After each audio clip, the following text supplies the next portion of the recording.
You're at the table saw and you need to make the perfect cut. Maybe it's the last cut of a project, or you're using a really rare, expensive wood, and you go to make that cut and then how do we avoid that?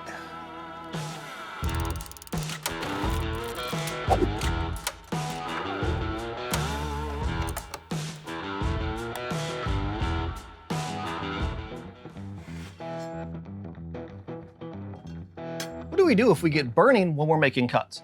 Well, that means the blade's either dull or needs to be cleaned. Before sharpening your blade or spending the money on a new one, try to clean it because that's often the problem. I like to just use some simple green. You'd also apply a lubricant to the blade, like I use this, which is Blade Coat. Not sponsored, but this stuff's good for saw blades or router bits. Our blade's pretty clean and it's definitely sharp. Let's go over and check the table saw setup. Make sure you use the right size writhing knife with your blade. In this case, my blade's a full curve blade. It's 1/8 inch thick. So my writhing knife is a little bit under that. It is 0.1 inches thick. You do not want to have a thicker writhing knife than your blade. If you have a thin blade and then this part is too thick, whenever you're making your cut, the board that you're cutting is gonna push up against this, it's gonna push up against your saw fence, and it's gonna get stuck, you're gonna have burning, or you could have something really bad like a safety issue. One thing to check is to make sure that your fence did not come out of calibration. Your fence can be slightly tilted out, so your workpiece can actually go this way, and that'd be okay. What you don't want to have is the end of your fence closer to the blade and the front of your fence back this way. Now you've made it where your workpiece is going to come in, it's going to pinch on your writhing knife, you're going to have problems. One way to check it is to move your fence over and find out where your miter slot is and then clamp it down and see how does it clamp. Mine's perfectly flush. Here's a great tip for getting amazing cuts at the table saw. Go check out Woodworkers Guild of America, the sponsor of today's video. Woodworkers Guild of America is your online resource for woodworking instructions, ideas, and information. One of the most common issues is getting tear out whenever you cut plywood. So I went over to Woodworkers Guild of America and I looked it up. And sure enough, there's a video on it. And they talk about how to cut plywood and get no tear out. I've never seen that trick before, so I'm looking forward to trying it out. What I really like about Woodworkers Guild of America is their premium instructional videos that walk you step by step through the process. That way you're not just watching something entertaining, but you're also seeing expert instructors that are sharing tips and answering questions and engaging with the Woodworkers Guild of America community in real time. Using a zero clearance insert in your table saw is a great way to reduce tear out. Now, I found a video over on Woodworkers Guild of America that shows you how to really fine tune it and make sure your shop-made insert fits perfectly in your saw. I'm gonna put a link down in the video description. Now, the first 1,000 of you that go down there and click on that link, you're gonna get a full year of premium membership to Woodworkers Guild of America for only $1.49. Yeah, a whole year for only $1.49. Thank you to Woodworkers Guild of America for sponsoring this video. Now let's talk about some tricks that will really help us to fine tune the alignment of our table saw. There are some days in which I'm just not making the best cuts for whatever reason. And when that happens, I have to remind myself to check these things first. While it seems simple, it has to be said, make sure that your blade is 90 degrees to your table. Whenever you do that, also turn that blade all the way up. Make sure it's raised all the way. Because if it is lower, it could look like it's 90 degrees. But whenever you raise your blade higher and you have all this blade surface, then you really see how off it could be. Use a square that can touch the tabletop surface, and it's not just gonna be on your throat plate. You wanna make sure the blade is 90 to the surface here. Even if it looks like it's 90 degrees, I always check the other side too. Because sometimes it'll look like it's 90, I'll look at this side and I'll realize, oh, actually it's a little bit of a hair off one way or the other, and I didn't realize it until I looked on both sides. When your blade is 90 degrees to the table, but for some reason when you're cutting smaller boards that are just on the throat plate, the cuts still aren't 90 degrees. Well, that could be because your throat plate is not 90 degrees to the blade. Make sure that you adjust whatever screws you need to have that where it is flush with your table and 90 degrees to the blade. You can have the throat plate a little under if you absolutely have to. Do not have the throat plate higher. Then your workpiece will hit that throat plate and you're gonna have an issue.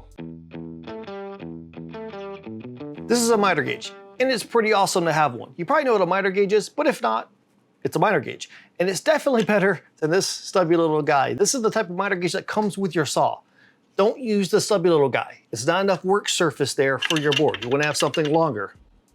Don't use that guy, use one of these. Now, if you wanna make sure you maximize how to use your miter gauge, we gotta do a couple things first. Check that your miter gauge is 90 degrees to your blade. Just because it was 90 degrees in your last project doesn't mean that it hasn't come out of calibration.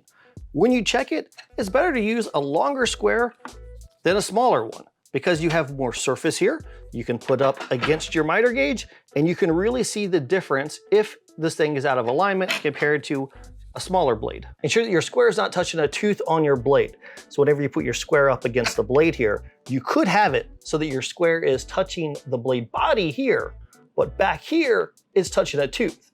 Now your square is going to be out of alignment and you're going to set your miter gauge to that. Now this is going to be out of alignment. We don't need all this out of alignment. Instead, raise it up. Want your miter gauge to slide smoothly. It shouldn't be really hard to push, but it shouldn't have any slop or any play. If you can sit there and wiggle your miter gauge around and it's sliding around in the slot, well, that's what's gonna cause your problems. You're gonna get all kinds of wonky cuts. Make sure you have something that has the capability that you can adjust it. It doesn't have to be an expensive setup to have that functionality. What happens if we're making cuts and everything should be okay, but for some reason, our board is still not 90 degrees after we make the cut? It could be there's not enough support on the end. And that happens when your miter gauge is really far from the blade. If you're fortunate enough to have a miter gauge that is adjustable, move that end closer to the blade than further away. If it's way out here and you've got your workpiece out here, it's easy for this to be a little bit flimsy. While you'll want to probably use a sacrificial board, don't count on this to provide all of your strength. Make sure that you move this miter fence a little bit closer to that blade if you can do it. You believe that your blade is 90 degrees to the table. You believe your miter gauge is 90 degrees to the blade. But whenever you're making a cut, your cut's still not 90 degrees. What do we do? Well, there's a couple things that could be the problem. Use a stop lock whenever you're making your cuts, even if it's the first cut. As in, a lot of people will put their workpiece on their miter gauge, they'll make a cut and they'll just hold it in place and make that first cut. Then they'll put a stop lock in, put the workpiece against that, then make another cut. Well, the problem is that the first cut might be the one that's off, and it might be off because you're trying to hold it against the fence. And as it touches this blade, there's a little bit of deflection and it moves that workpiece just slightly one way or the other. Now this side is off 90. I also recommend after you make that first cut, check it for square and make sure it's actually square before you cut the other end. I always recommend using a sacrificial fence whenever you're making cuts, but that also could be the problem. So whenever you're making your cut, if it's not 90 degrees, check that you don't have your sacrificial fence cranked down too tight to your miter gauge on one side than the other.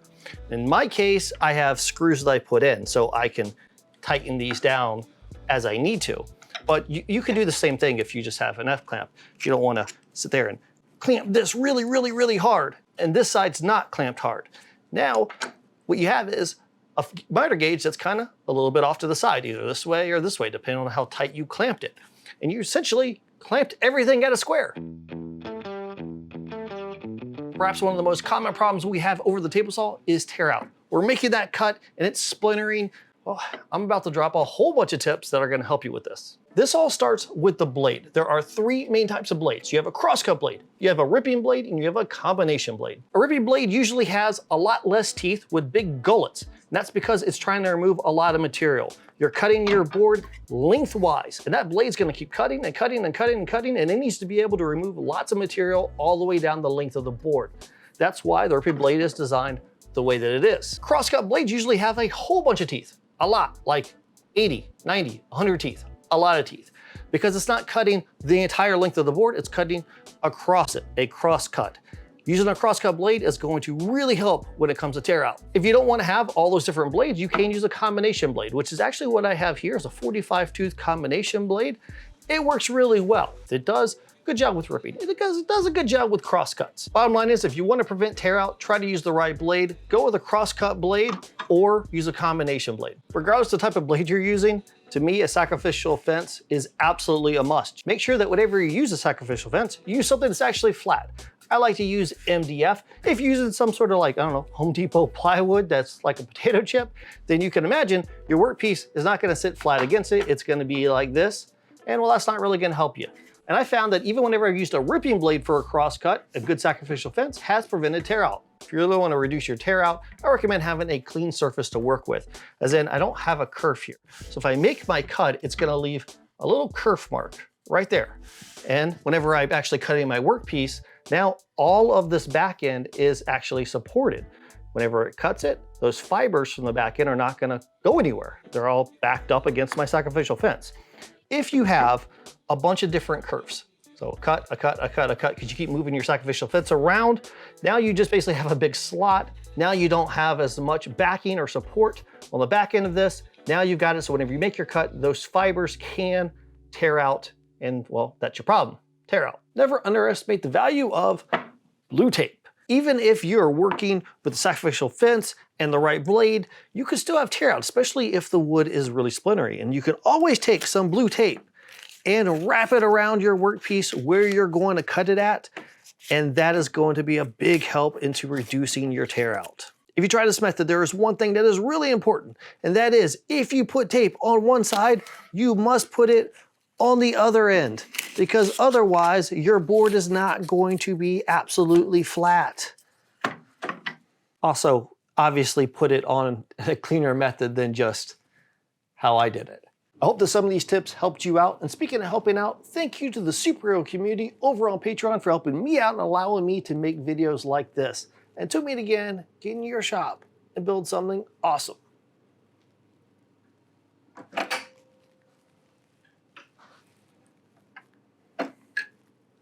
Make sure that's not out of calibration.